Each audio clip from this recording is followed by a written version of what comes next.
सोन्याच्या पावलानी महालक्ष्मी आली, लक्ष्मी आली।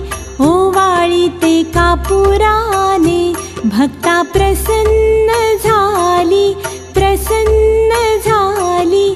सोन्याच्या पावलानी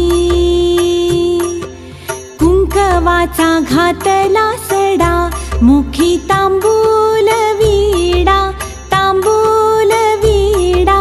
हाती शोभे हिरवा चुडा, दिला प्रसाद पेढा, प्रसाद पेढा। सोन्याच्या पावलानी नेत्रांच्या लावल्या वाती, पंचप्राणाच्या ज्योती, प्राणाच्या ज्योती। आरती भक्त गा